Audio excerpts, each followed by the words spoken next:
Light this candle? Light it. All right. Okay. Welcome back.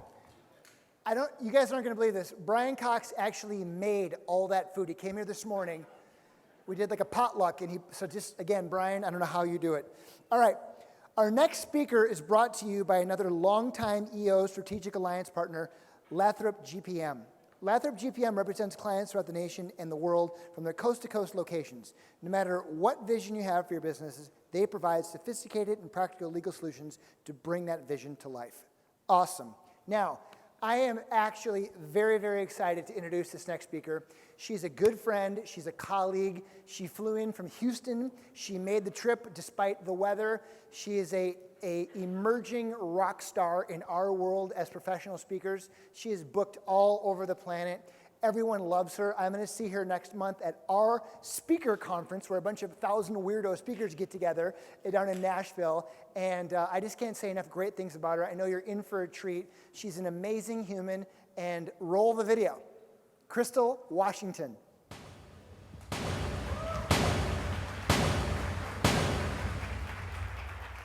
Please join me in welcoming Crystal Washington. Technology strategist and futurist Crystal Washington works with organizations that want to leverage technology to increase profits and productivity. She's called the technology translator because she only shares the practical tools that will make you more efficient, effective, and connected. Crystal has educated and entertained audiences across the globe and regularly appears on major television networks and in business publications for her expertise. Crystal is the author of the books One Tech Action and The Social Media Why. Outside of technology, Crystal is an adventurous travels fanatic. She once followed a random barefoot mountain man with a machete up an active volcano. Luckily, she lived, and she's here with us right now. Please join me in welcoming Crystal Washington.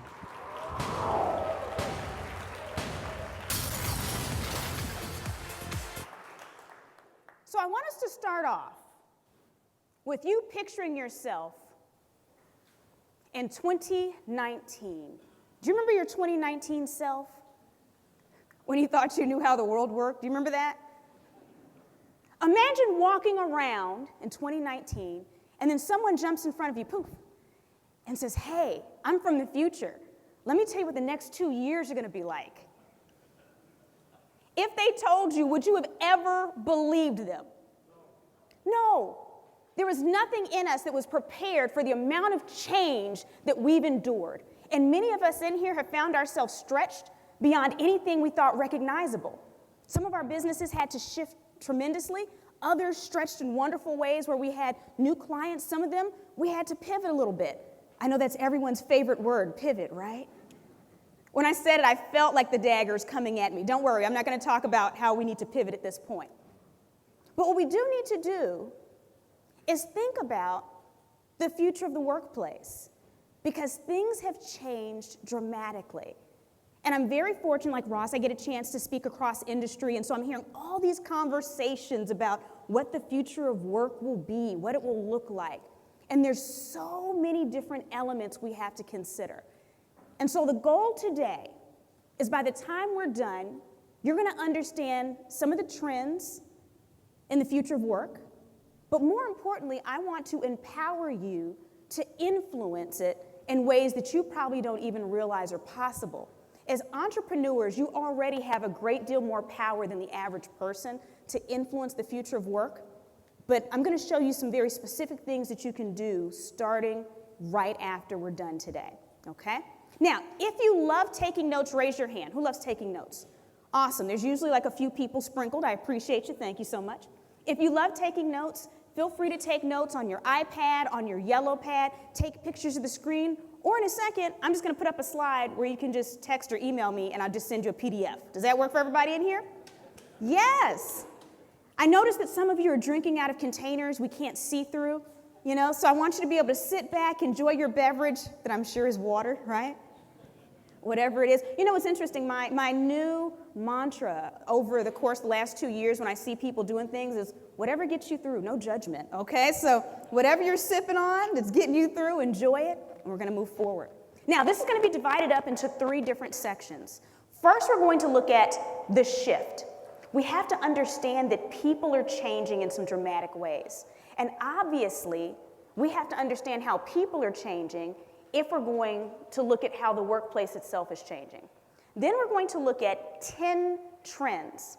Now, because all of you in this room, there's such a variety of different industries, we're looking more at macro trends versus micro industry trends, which I like to focus on, but I want to make sure that there's something for everyone in the room. And so if there's a particular trend that doesn't apply to you because maybe you're more in services or maybe you have more product or manufacturing, that's okay, skip over that, understanding that the person next to you might need that. And then the last thing we're going to do is we're going to look at how you can actually drive change yourself. And I'm going to leave you with 3 concrete things that you can choose from. Now, please understand, I'm going to share a lot of information. It's going to be like drinking from a fire hose, okay? Or maybe it's like going to a buffet. Do you eat everything at a buffet? Wait, I heard like a few yeses from over here. No judgment, whatever gets you through. But for our purposes today, I want you to pick and choose those things that are most likely to impact you and your business and leave the rest. Can we all do that? Yes? Other thing, this is going to be an interactive presentation. There's going to be a point in time where we're going to do some group work at our tables. I want you to look around at your table mates right now and make sure that you're sitting with smart people. Wait. I'm not going to make eye contact. Somebody just put on their glasses. Now, do y'all want to hear something real wild? Now, it wasn't for this activity I'm going to do with you all today, but it was a different activity. I actually had a table activity where I told people, make sure that you're sitting at a good table because we're going to do a little competition. But I was speaking to oil and gas engineers. Do you know people got up and started moving around the room for real? I was like, cold-blooded. So you all are a nice group of people. Congratulate yourselves for that. So let's go ahead and get started. I mentioned from the very beginning, we're going to knock this out and get this out of the way. If you want a copy of this presentation, there is 2 ways to get it. You're going to use your mobile device and you text C Washington to the phone number 22828 and follow the directions. Or you can just send an email to assistant@crystalwashington.com with EO in the subject line. I need you to do this today, though. When do I need you to do it? Okay, because if you wait until tomorrow, you're going to get notes for concrete contractors, and it's not going to make any sense to any of you in this room, okay? All right, so going, and gone. So let's get moving forward. There's no going back to the workplace of 2020. It would be very easy for us to say, man, I just wish things could go back to the way they were. But the fact of the matter is people have changed too dramatically for us to be able to go back to that period of time. And so the way that people are working is different. There's no going back, and we have to understand how humans have changed. I need you to, now we're going to go back in time even further. I want you to imagine yourself 20 years ago. Okay, get that picture in your head. Does everybody know what they look like? Imagine yourself 20 years ago. There's probably more hair in the room, some very strange fashion statements, right? If you have a hard time imagining yourself 20 years ago, I'm going to give you a little prompt. You ready? Bop, bop, bop, bop. You're welcome. Now it's stuck in your head for the rest of the day. Now, if you were really techie 20 years ago, you had something like that little hard case Nokia phone. Do you remember those little hard case Nokia phones? Yeah? You could snap the front off, and you could actually, it was the first phone of its type where you could program in different ringtones for every single person you knew. And people of all ages actually took the time to put in all these different ringtones, which tells you we had way too much time on our hands 20 years ago. But ask yourself this, when you had that phone and you thought you were a techie, had you any idea that all of these things would fit into it? Did you know that it would be a fax machine, that you'd be able to keep all of your precious memories in it, be able to do all of your banking? Did you know you'd have GPS on it? Did you know that you could run just about your entire business from your pocket or your purse using this device? Probably not. It snuck up on us. And so what's interesting is we've seen how this has impacted people we interact with. We're seeing how it changes the face of how we communicate with each other. Once upon a time, when we went to restaurants, what did we see people doing with each other? They were talking. Do you remember that? Yeah, remember the good old days when people sat at restaurants and they talked to each other? Now what do? Yeah, they got their phones out and they're taking those stupid food pictures, right? Does anybody know people that take pictures of everything that they eat? Do you like those? Okay, wait. A couple people looked really guilty. I'm not going to make eye contact with you, don't worry. Everyone loves your pictures. Everyone else's pictures are the problem, right? But we're in this place now where technology is influencing how we interact. And we're constantly creating new innovative things. I know because some of you in this room are innovators. You're going to see in the course of this presentation that I've been lovingly stalking some of you a little bit. But here's the thing. We're not just creating the technology. We're also creating this need for balance because we want to make sure that we're using it and it's not using us. And there's this delicate balance that's starting to impact the workplace as well.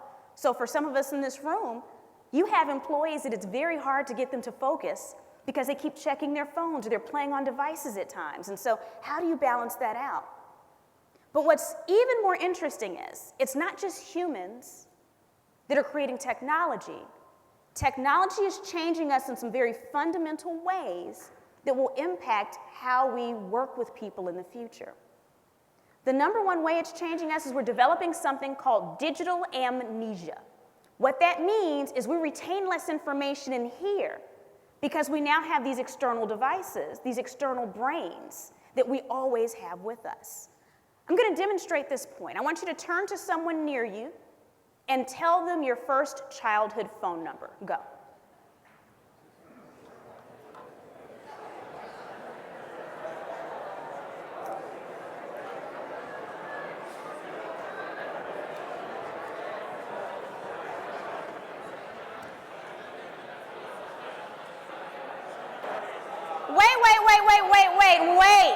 Wait. Somebody said something about a party line. What is that? Okay. So over 95% of us in this room remember our first phone number. Now, back at that time when we had those little phones where we thought we were all techie, right? At that time, right before we got that phone, the average person had between 20 to 30 phone numbers memorized. By a show of fingers, how many phone numbers do you have memorized right now? 2, 1, he knows his own phone number. 10, I see 10, all right. 7, what else? Come on, 2, 5, 4. Wait, somebody said 0. They're like, I don't even know my own number. No judgment, whatever gets you through. So why are we retaining less information? We don't have to clutter our brains with all of that because we have these devices. Digital amnesia. Number 2, we're developing compulsory behaviors. Do you know people who have a hard time putting down their device? Do you know anybody who you think might be addicted to their device? Not as a friend, right? Do any of you think you might be addicted to your device? Okay. So I see a lot of hands, and there were some people that were like, I don't know, Crystal, maybe not. I'm going to help you determine once and for all with one question if you're addicted to your device. Are you ready? Raise your hand if you sleep with your mobile phone.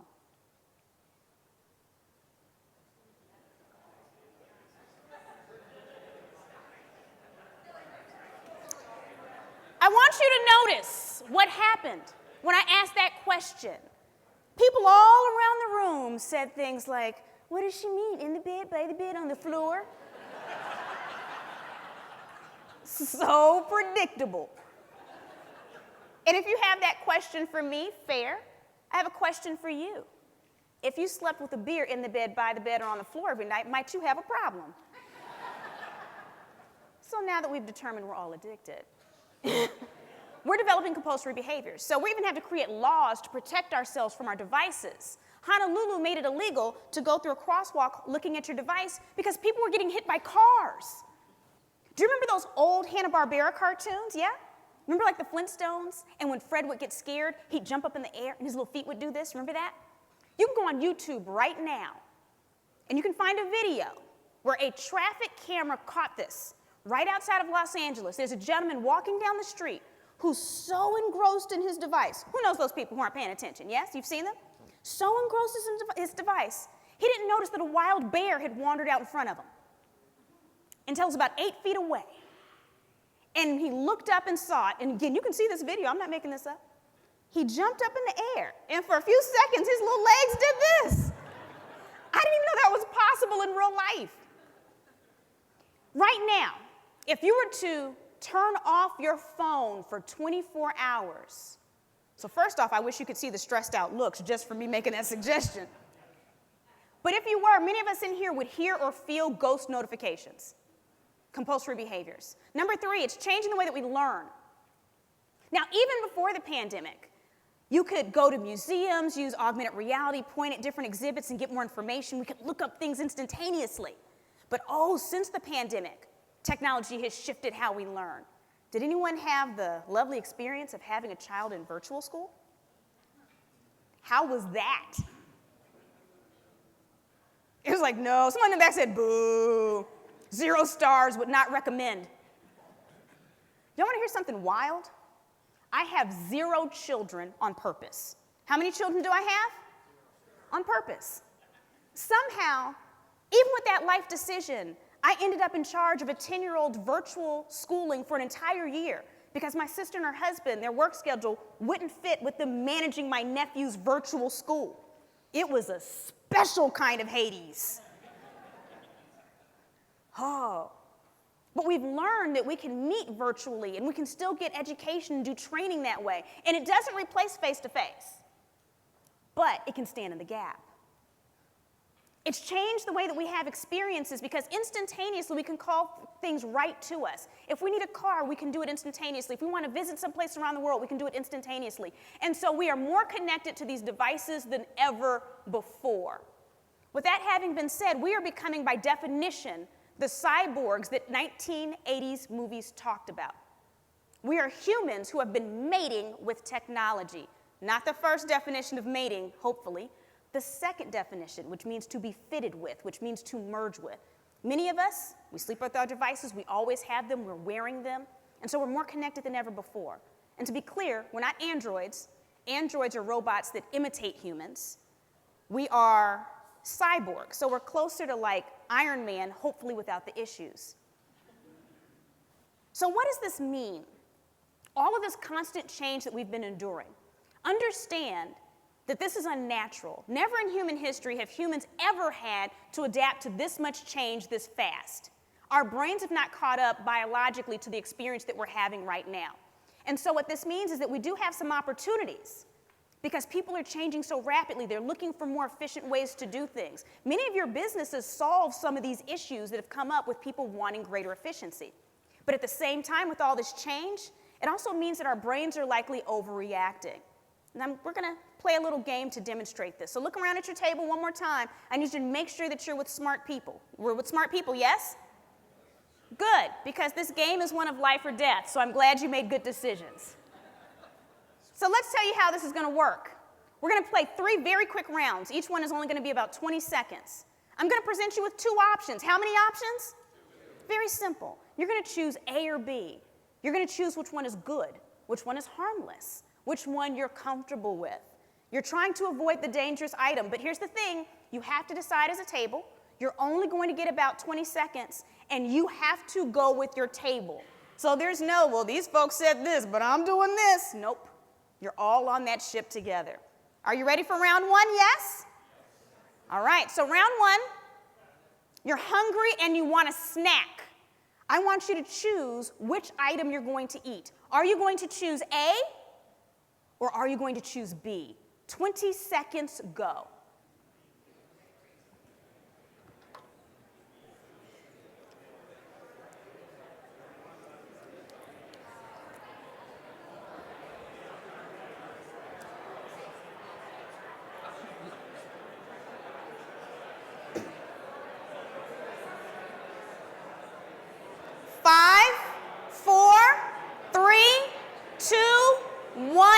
The decision is made. Decision is made. All right. So now, let's see what we chose. If your table chose A, I want you to raise your hand if you chose A. Raise your hand high if you chose A. Okay. What, do y'all hear the sniggling and giggling from the majority of the room? What was that, judgy people? All right. How many of you chose B? Raise your hand high if you, whoa. All right. How are y'all feeling, A's? You said not good. Okay. B's, how are you feeling? Confident, they said.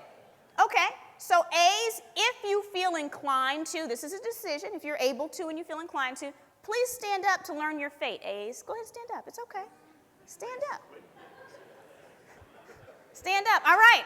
So A, you chose grapes. Congratulations. Feel free to sit down. Oh, y'all aren't feeling so comfortable right now and confident right now, B's, are you? You ready? B, you chose moonseed. Congratulations, you're dead.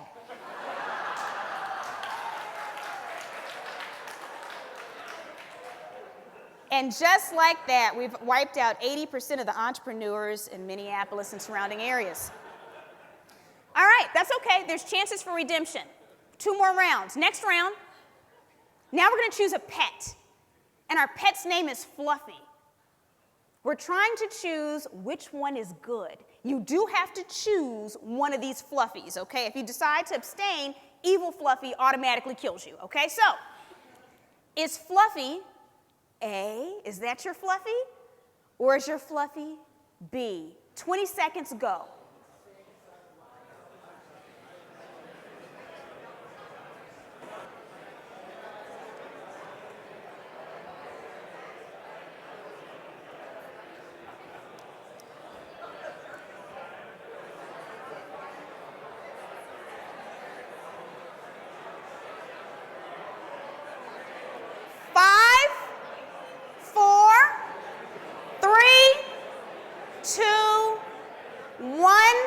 The decision's made.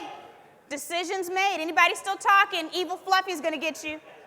Evil Fluffy is gonna get you. All right. So, if your table chose A, raise your hand. Which tables chose A? Okay, a good amount. All right. Okay. If you chose B, raise your hand. If you chose B, oh, it's almost half and half. Not that. Okay. All right. So for my A folks, raise your hand again. Raise your hand, A. All right, if you chose A, you chose a scarlet king snake, which is a really popular type of pet snake, okay? Where my B people at? Raise your hand. All right, if you chose B, congratulations, you chose a coral snake, you're dead. Out of curiosity, has anyone made it both rounds? Who's made it both rounds? Woo, okay. What, you by yourself, sir? That's not a thing. Did anybody not make it both rounds? Oh, okay, all right. One last chance for redemption. It's okay. You ready? Now this last time, you're going to bring one of these items home. I want you to choose the item that's harmless. Are you ready? Are you going to choose A? Or are you going to choose B? 20 seconds, go.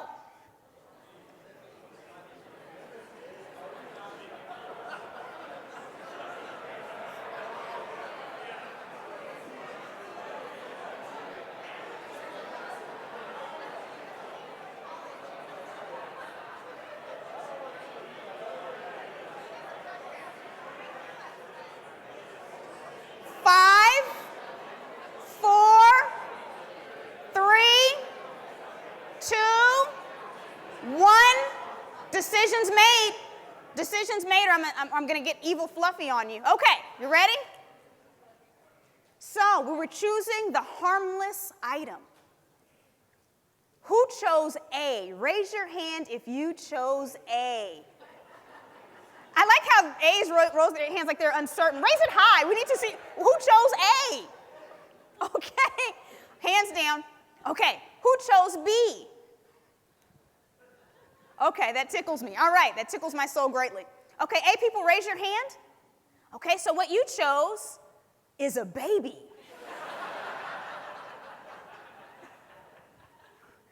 Bet you didn't know that. B people, raise your hand. What you chose is an axolotl.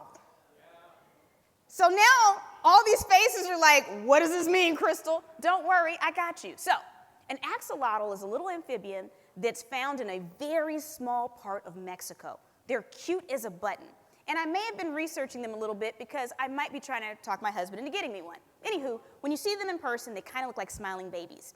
Now, in my research, I found that an axolotl can scratch you, won't hurt you. An axolotl can bite you, won't hurt you. You could actually eat the axolotl. I wouldn't suggest it, but you could, won't hurt you. But let's talk about that baby. I don't know if you've ever owned one of those,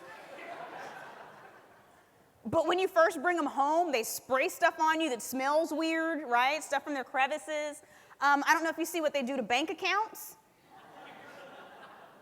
but I'll tell you from personal experience what I know about them is that in about 10 years, it might need you to get it through virtual school even if you didn't give birth to it. So for this last round, if we're choosing the item that's harmless, that goes to B, the axolotl people, yeah. Who stayed alive the whole game? Raise your hand high, raise your hand high. Okay, so look at these tables right here, look at these folks. In the event of a Hunger Games type situation, follow them. Who died all 3 times? Raise your hand high. Okay, these are the folks that you don't follow, okay?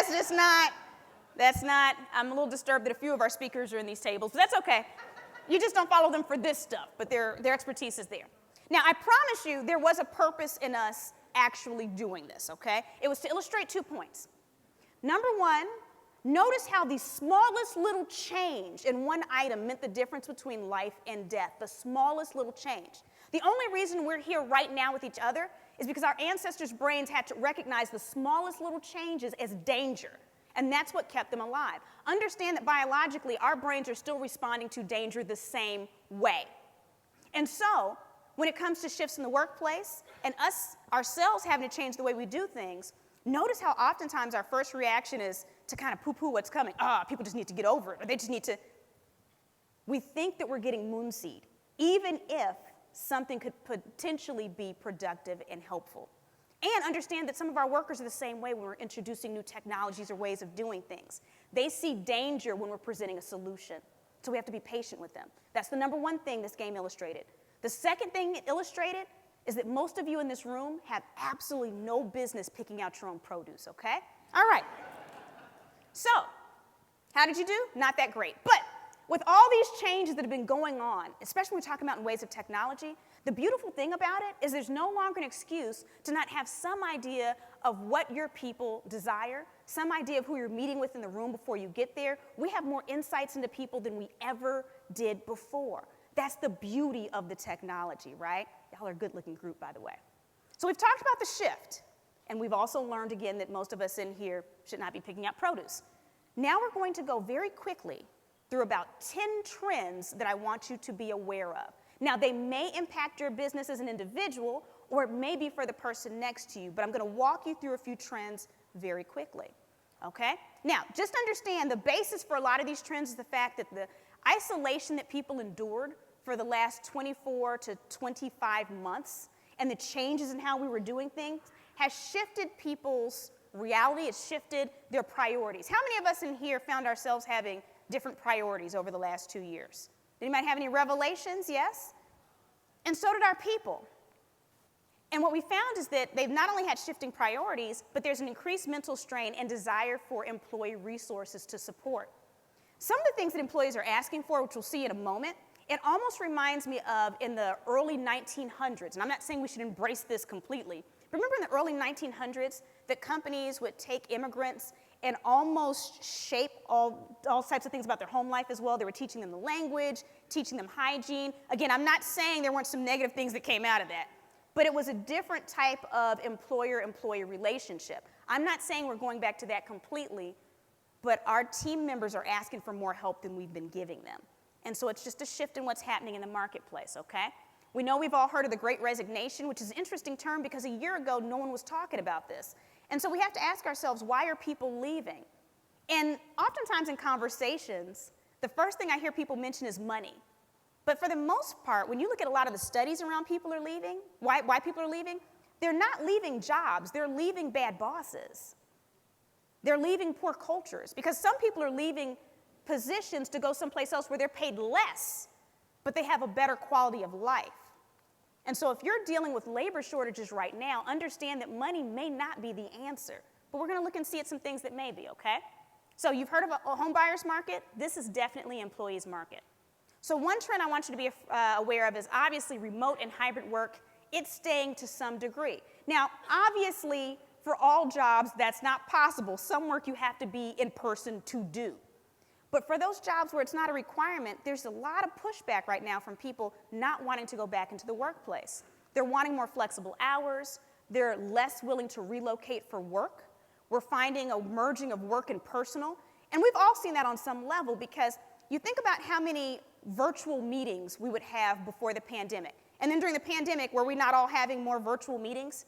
Did any of you in this room get tired of people saying, let's jump on a Zoom? Anybody? Yeah? And so for the first time, we were having all these meetings where we were seeing inside of people's homes, whereas before maybe we weren't. And so you're actually seeing them in meetings, and their cat might be going by behind them or sitting on them. You see their little naked kid run past, or their naked mate, unfortunately, if you've had that experience. It developed a degree of compassion because we started to see people for who they were and where they were. Now, I'll tell you, when I knew things had shifted, I was on a call, a Zoom, with one of my clients, and when she jumped on, she was breastfeeding her baby. Now, I had no judgment. I was like, cool, rock on. This is where we're at. But it's definitely a shift. And so there's this interesting kind of merger happening. And then we're starting to see organizations actually outfit their remote workers' homes. Trend number two, and the other thing is I want to mention, a lot of people now are talking about how we have to go back into the office, right? You're hearing a lot more people that are saying we absolutely have to do it. But keep in mind that people will walk away. I personally have friends who have left very lucrative jobs, and depending on the sector that they're in, they can get paid just as much, if not someplace else, with another employer that will allow them to work remotely. Apple just lost their director of machine learning. I think it was like 3 days ago. We're seeing how California was trying to figure out, do they need to go to a 4-day work week? Right now it's shelved, but we see these things that are happening around us. For the first time, we're starting to see states and cities compete for talent. In the past, these entities would try to get businesses to move in. The businesses would bring their workers, and then that would help the tax base. Well, now that so many businesses are offering remote opportunities, we're actually seeing cities basically offer to bribe people $15,000, $10,000, $20,000 to move here because they know it'll improve their tax base. So now they're going after the individual workers, which is something different. We're starting to see more officeless or shared offices. Some companies are narrowing down the amount of real estate that they have, and instead of everyone having their own space, they're starting to have people share space. We're seeing this in like a lot of law offices, for instance, right? And so now it looks a little bit different, the office place. If you're only in there 3 days a week, or if your people are only coming in 3 days a week, are they going to have all their family pictures there? Are they going to have the complete setup? Or are they going to use technology? And this is just one example, like the Lenovo Think Reality, where it basically projects out additional screens so that you have everything you need, even though you don't have a normal office setup because you're sharing the space. We're also starting to see a major shift in recruiting. Remember how I said that it's now an employees market? The way that we're even writing job descriptions has shifted because now the power has shifted. And so it's almost like we have to entice people to come to us. The way we're writing them, it's not so much about you need to do this, this, and this. We're talking about our culture. It's almost marketing to your future employees. It's a way of prospecting for employees that we're not necessarily used to. Now, the great thing is, as small business owners and medium-sized business owners, and as entrepreneurs specifically, you have more control over the reputation of your organization. And so you can talk with purpose in a different way that some of the major, massive companies can't do, right? And so you actually have some unique competitive advantages right now where you can kind of scalp off of some of these larger organizations. Talent acquisition from other industries, we're seeing a lot more of that. So for instance, I know we have a few people in here that are in the construction space. They're going in and poaching from home services. So people that normally do like lawn care and painting and things like that, we're seeing construction coming in and poaching their workers. So we're starting to see this overlap of industries where if people aren't finding enough where they're at, it might be time for you to look at a similar industry that's not necessarily competing where you can pull their people and kind of train them a little bit, okay? So I'm telling you to be a little sneaky, but at the end of the day, you need to have your people in place. Training is starting to look decidedly differently, partially due to how reliant we're on technology, and also because we're having so much more remote work. So we're starting to see something called micro-learning when it comes to training. All that is creating training where it's in smaller building blocks, maybe 5 to 10-minute lessons they're doing a day, versus having them sit down and going through long training lessons. When it comes to learning how to do something in a more dangerous environment, we're starting to see more AR and VR, even in healthcare as well, to train people on how to do different tasks because they can already start to develop some of the motor skills from a distance without having to be there. One of the more interesting things that I'd like for you to just kind of stick in your mind, because this is something that's emerging, is something called adaptive learning. Are there any people that were like teenagers in the 80s in here? Any like 80s teenager people? Yeah? Okay, do y'all remember those choose your own, even the 70s, remember those choose your own adventure books? You remember those? Were y'all like me where you just kept killing yourself over and over again? Or did y'all actually get through them? So basically, adaptive learning is not going through normal modules the way we normally train our people. What's happening is as people go through a module, it sees where their weaknesses are, what they're understanding, and it moves them around depending on their own scoring. So your people aren't all following at the same pace or the same modules. It's ensuring they get the information they need and it fills in their gaps. So that's kind of a trend that's happening when it comes to training. But let's talk about training as well and what requirements are there. Now the good thing is as entrepreneurs, again, we have more control over what requirements we require for our people to have.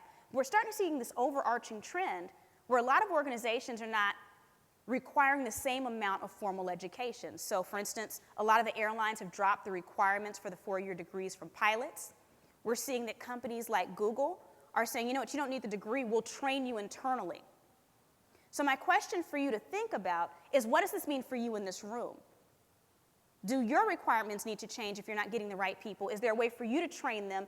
What skills do you need them to have already? Or is it even about the skills they have? Is it the attitude and the way that they approach work and you can train them on the particular things they need to know later? Ask yourself that. All right? Career planning. This is a biggie. Now, the great thing is that this is something that's still emerging, so it's not all the way there yet. But do you remember, I think many of us in this room, we have different ages in this room. I'm a millennial, but I'm like an old millennial, so like I have like a mortgage and a husband, so I'm like a boring millennial. The only way you really know I'm a millennial is that I absolutely love avocado toast, right? Because that's our jam. Who's a millennial that loves avocado toast? Yeah, it's yummy, yes. Own it, people. Remember how they were telling us we can't afford life because we eat too much avocado toast, as if we gave it up, we'd suddenly be able to afford a house? Remember that? All right, anywho. What's happening is my generation and the next generation Z, we saw what happened to the generations before us when they said you just come into work and you work hard. If you keep working hard, eventually you'll progress. Who remembers hearing things like that, right? Just keep your head down and do the work. How does that work for most people? You said what now? They die early. Yeah, it doesn't work. It doesn't work. We just keep killing people in this whole event. This is what you're going to take away from this. Crystal's presentations are deadly, right? But no, so what's happening is you're having people that they're so used to using apps that track things that now they want their careers to be tracked. And so we're starting to see the beginning of technology that helps you track your career. So when you have your talent that's coming through the door and they're trying to figure out what their career track is, what opportunities you have within your organization, it's not just a matter of just stating it and putting on a paper and reviewing it once a year and saying you're getting closer. No, they want an app where they can see I'm here, I'm performing it here, so in 3 years I should be here. That's a totally different way of thinking. They want more accountability so that it's not just this ethereal promise. We're also seeing a greater emphasis on collecting data from employees.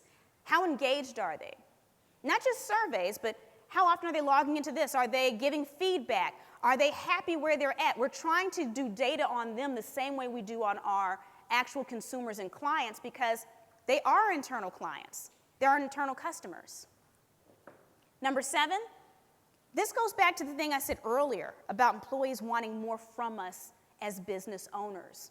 They're wanting greater social safety from us. So one of the things, and if you take nothing else away from this, this is one of the major ones. One of the things we're starting to see a trend in is people wanting on-demand pay. Who's heard of on-demand pay before? Who's familiar with this concept? Okay? Or it's called earned wage access. What that means is that you get paid, like the money is deposited in your account either by the day or by the hour. So they immediately get access to their funds. Now, right now, there are payroll companies that do have this available. Normally, you're paying per user that does this. But here's the value for you. Okay, listen to this. Remember how I said that some employees, they're not moving strictly because of money. It's not about making more money. So maybe paying them significantly more is not something you can do. But if it's more cost effective for you to use a system like this where they're getting access to their money on a daily basis, that might give you a competitive advantage over the other job that would pay them more. You see where I'm going with this? You're picking up what I'm putting down? And so it's all about being creative and understanding what someone needs on that other end. They're asking for greater mental health support. So there's actually even businesses of different sizes investing in mental health support, apps, and different services, just to kind of keep people healthy. They're asking for financial training, financial management training and assistance. And so that might have nothing to do with what you do, but just offering that kind of information to your employees, it helps them take the money you're already paying them and take it further. So some of these solutions aren't really that expensive. It's not about paying people more. It's adding value so they can do more with the money they have. And then greater child and elder care. Now, as a result of this, we're seeing a less human workforce. It's so interesting because I remember years ago when we talked about automation and bots, overall it was kind of a PR problem because people were like, oh no, it means people are going to lose jobs. Who remembers that? Yes? But now that there's a labor shortage, companies are starting to introduce this now, and people are like, oh my gosh, you're my hero, you're keeping things going. So now's the time to use automation if it makes sense for you. We're going to see more touch-free payments, kiosks and screens versus human cashiers and nurses. 2 days ago, on my flight from Houston to Denver, I sat next to a nurse who served people virtually. Hospitals contracted her. She's on a screen in the room, and she's just looking at the patient's vitals and stuff. They only call the nurses that are in the system if something majorly goes wrong where you need someone to physically touch people. That is all she does for a living, is virtually in her environment do nursing as she's staring at people through screens.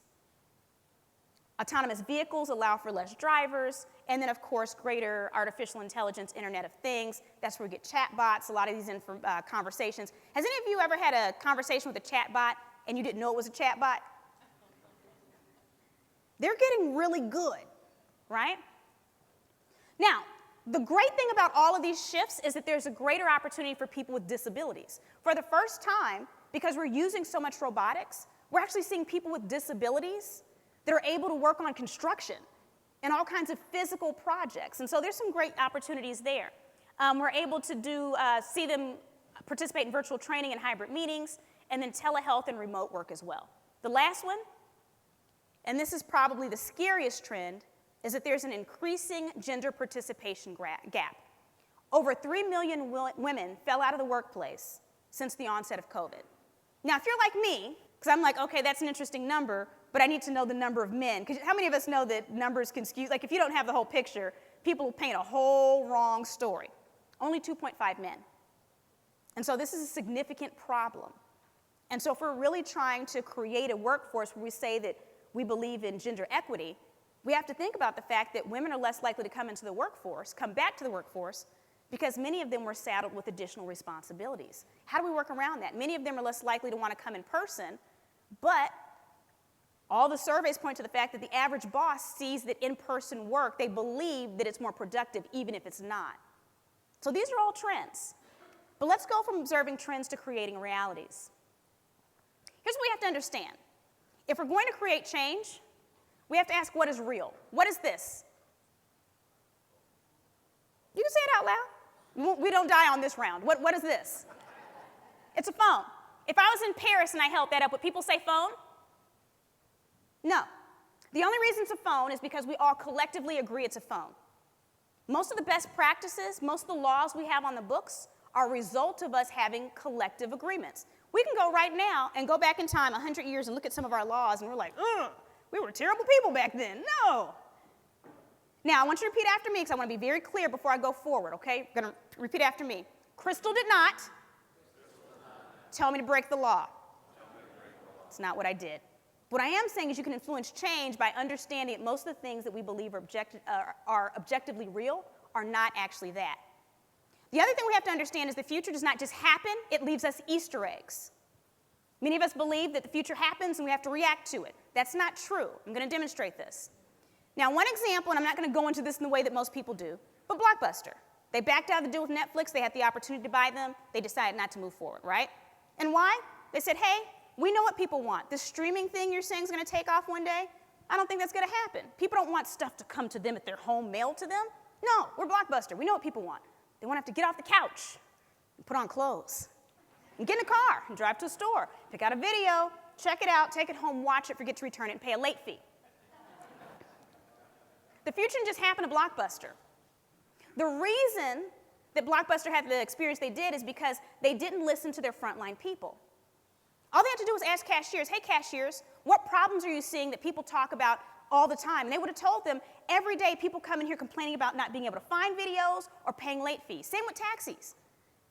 They're getting their lunch eaten by companies that don't even own vehicles. All they had to do was ask their dispatchers, what are you seeing every single day? And they would have told them, people keep checking in to see where their vehicles are. All we have to do is be objective enough to see the future as it's coming. There's Easter eggs everywhere right now within our own organizations. We can ask our clients, we can ask our workers, our employees, even those people that we offer jobs to that turn us down, ask them why. Open-ended. They're going to give us Easter eggs. We're playing the game as the rules are being written. So there's a few things that I'm going to give you to do. And you can look at this later. I want you to choose one of these things. The new workforce will make us more efficient as individuals, but less connected as teams. And so schedule team building events. I'm seeing companies of all sides. I have clients who, their companies are 3 people. They're scheduling these team building events because if people are not in the office together, they're not building in the same way. Okay? And there's examples in Wall Street Journal where they're talking about more and more companies doing this. The workplace of the future will highlight what job function positions are obsolete, focus on creative job functions, and upskilling. Okay? This is our opportunity to sharpen the skills of our people. Blockchain technology will play a bigger role in hiring and benefits. I want you to investigate how cryptocurrencies, now a lot of our people aren't asked to be paid in that right now, but be aware of that. Smart contracts, which is something that can actually affect the employment cycle, or NFTs can be used for employee benefits. And when you think of NFTs, I want you to think about the intellectual property you're creating. What if you have an NFT where the people working on that project keep partial ownership of that? So as you sell, or if you sell to another company or you're acquired, they still get a piece of that profit as it grows. Does that make sense what I'm saying right there? So look at it from a very practical standpoint. What I do know is crafting the workplace of the future starts with surveying your people right now. And so if you have employees, if you have prospective employees who you've been trying to court, if you want to know what they want, start asking them what their needs are. But notice here I said through a third party. Do you know what I mean by that?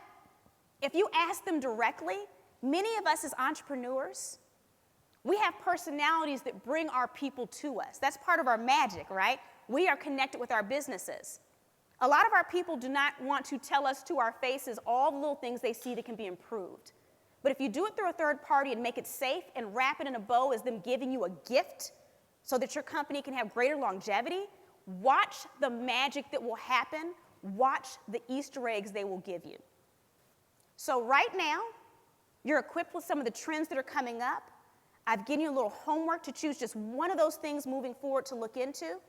Now that you're this amazingly equipped cyborg, you're empowered to go forward, but just keep in mind, even though we talked about trends for the future of the workplace with technology, it's never about the technology, it's always about the people. Thank you.